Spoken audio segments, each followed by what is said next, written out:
일본의 36년간 이 한반도 침략과 그다음에 지배는 마치 먼 과거 역사의 일처럼 생각합니다. 북한의 남침과 일본의 한반도 강제 점거는 딱 5년의 차이밖에 없습니다.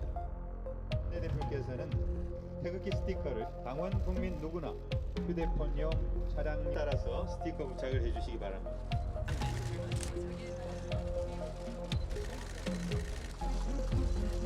우리 태극기가 예뻐요. 네, 감사합니다.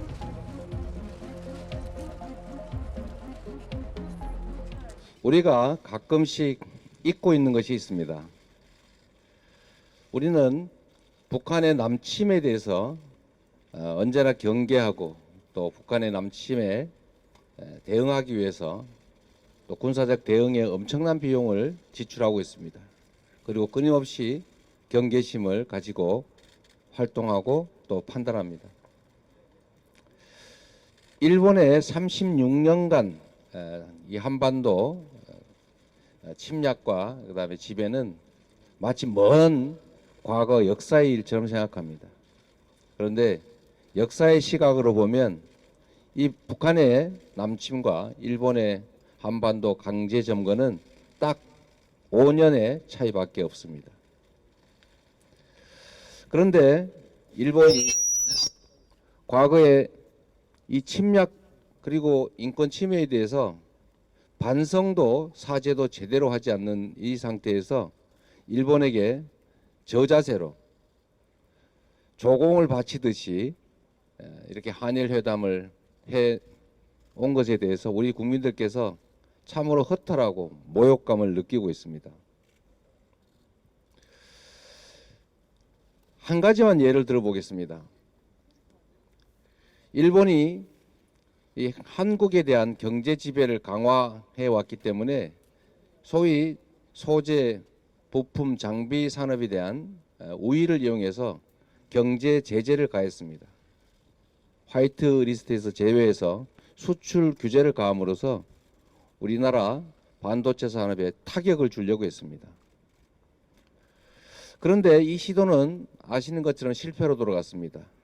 위기를 기회로 만드는 우리 정부의 소부장 독립 정책에 의해서 상당 부분의 일본 소부장 산업들이 우리 국내 산업으로 대치됐습니다.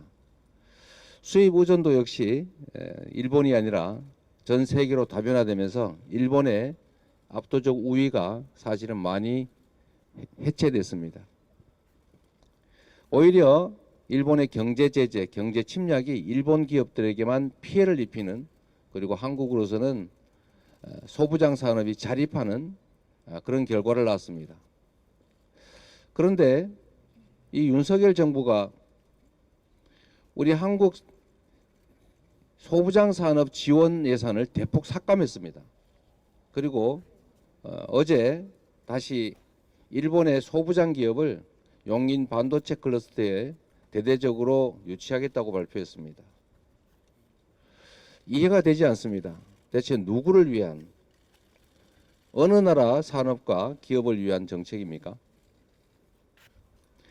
진정으로 대한민국의 자주 독립을 훼손하는 이해할 수 없는 국가 원수의 행동입니다. 일본을 위한 대통령인지 대한민국을 위한 대통령인지 우리 국민들께서는 헷갈리고 있습니다.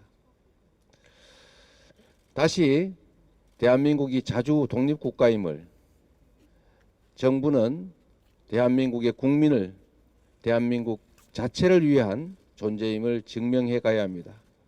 이제 국민이 나설 때입니다. 태극기를 다시 우리 손에 들고 각 가정에 개양하고 차에 붙이고, 그래서 우리나라가 결코 일본에 끌려가는 존재가 아니라 아주 당당한 자주 독립국임을 우리 국민들 스스로 보여주시기를 부탁드립니다. 우리 민주당도 최선을 다해서 함께 가겠습니다. 고맙습니다.